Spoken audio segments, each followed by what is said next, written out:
বাচ্চারা কেমন শিখছেন জানতে স্কুলের জীবনে ফিরে গেলেন জেলাশাসক, সভাধিপতি, বিধায়ক। পড়লেন ও পড়ালেন। ব্লক ধরে ধরে রিভিউ মিটিং চলছে হুগলি জেলায়। সেখানে জেলাশাসক, মহকুমা শাসক, বিডিও থেকে জনপ্রতিনিধি উপস্থিত থাকছেন। সাধারণ মানুষ সরকার প্রকল্পের সুবিধা কতটা পাচ্ছে তা দেখতে উপভোক্তাদের বাড়ি পৌঁছে যান জেলাশাসক নিজেই। খোঁজ নিচ্ছেন, পাড়ায় বৈঠক করছেন।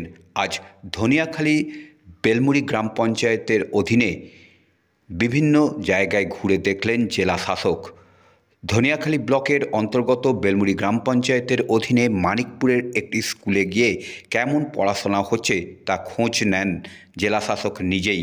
পদার্থবিদ্যা পড়া ধরেন এবং বোর্ডে লিখিয়ে বুঝিয়ে দেন। জেলাশাসক মুক্তা আর্য সঙ্গে ছিলেন হুগলি জেলা পরিষদের সভাধিপতি রঞ্জন ধারা, ধনিয়াখালীর বিধায়িকা অসীমা পাত্র।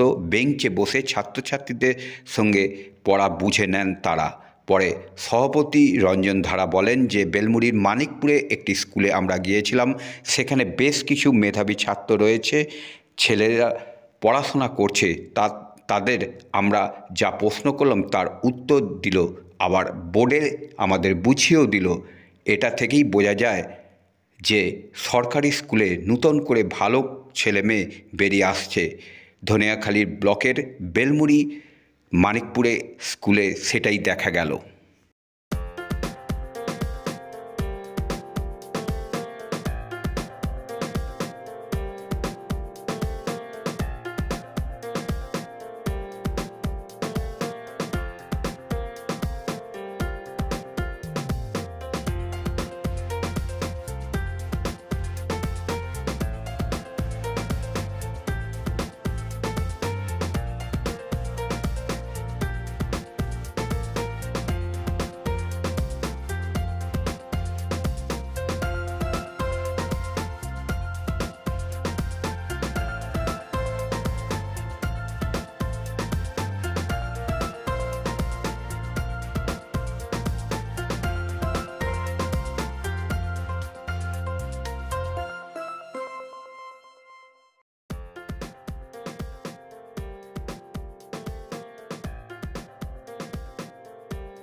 আমাদের এই প্রতিটা আমরা এখন যে পুরো রিভিউ মিটিং প্রতিটা ব্লক ধরে ধরে করছি, পাড়া বৈঠক করছি, মানুষের সমস্যার কথা শুনছি।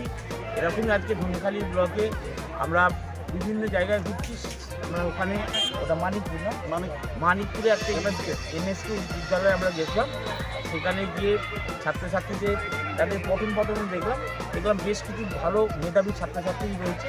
তারা আমরা যে প্রশ্ন করলাম বেশটা প্রশ্ন উত্তর দিল এবং বোর্ডেতে আমাদের বোঝালো। সুতরাং একটা দিক বোঝা যাচ্ছে যে আমাদের মামাটি সরকার আসার পর থেকে মমতা বন্দ্যোপাধ্যায়ের নেতৃত্বে যে শিক্ষা 34 বছরে তলানিতে চলে গেছিলো, সেই শিক্ষা হাল মানে সুন্দরভাবে ফিরে এসেছে। এবং একটা যে সরকারি স্কুলে ভালো ভালো স্টুডেন্ট আবার নতুন করে আমরা দেখতে পাচ্ছি, ভালো মেধাবী স্টুডেন্ট আমরা বেরিয়ে আসছে। আর তার নমুনা আজকে ধনিয়াখালী মানিকপুরে আমরা করলাম এবং আমরা পাড়া বৈঠকও করলাম। এখন আমরা ওই বেলমুড়িতে পাড়া বৈঠক করলাম, মানুষের বিভিন্ন সমস্যার কথা শুনলাম এবং তাদের সেই সমস্যা যাতে সমাধান হয় তার সমস্ত রকমের পদক্ষেপ আমরা নিচ্ছি।